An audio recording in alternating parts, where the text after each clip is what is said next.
আপনার আগেও এভাবে বহু নবী রাসূলকে মিথ্যাবাদী সাব্যস্ত করা হয়েছিল, কিন্তু তাদের মিথ্যাবাদী সাব্যস্ত করা ও নানা রকম নির্যাতন চালাবার পরও তারা কঠোর ধৈর্য ধারণ করেছে।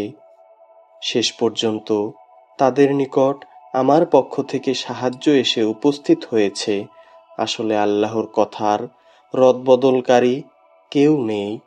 তদুপরি নবীদের এসব সংবাদ তো আপনার কাছে আগেই এসে পৌঁছেছে। তারপরও যদি তাদের এ উপেক্ষা আপনার নিকট কষ্টকর মনে হয়, তাহলে আপনার সাধ্য থাকলে আপনি পালানোর জন্যে ভূগর্ভে কোনো সুড়ঙ্গ কিংবা আসমানের সিঁড়ি তালাশ করুন। পারলে সেখানে চলে যান এবং সেখান থেকে তাদের জন্যে কোনো কিছু একটা নিদর্শন নিয়ে আসুন। আসলে আল্লাহ পাক যদি চাইতেন, তিনি তাদের সবাইকে হেদায়েতের উপর জড়ো করে দিতে পারতেন। আপনি কখনো মূর্খ লোকদের দলে সামিল হবেন না।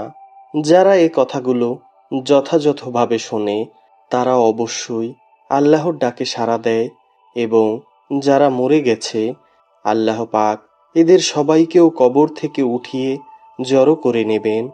অতঃপর মহাবিচারের জন্যে তারা সবাই তার সামনে প্রত্যাবর্তিত হবে।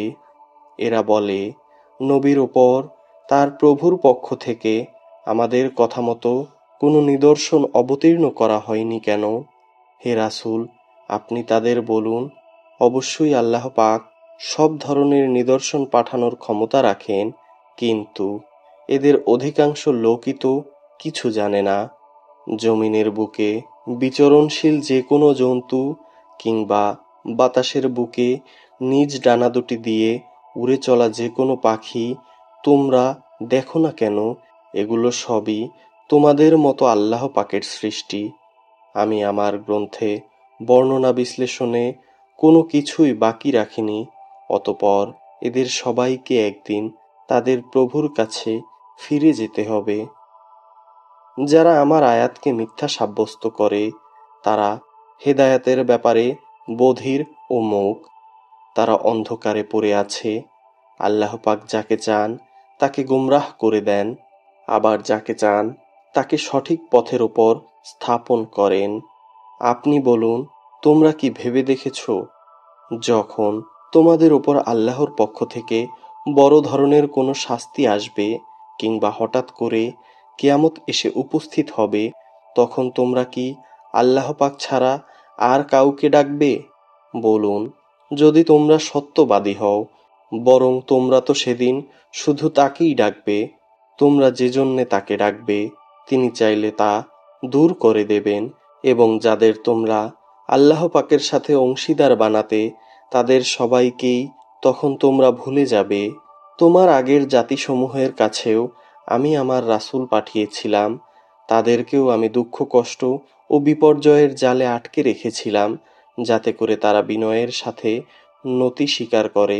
কিন্তু সত্যিই যখন তাদের ওপর আমার বিপর্যয় এসে আপতিত হলো, তখন তারা কেন বিনীত হলো না?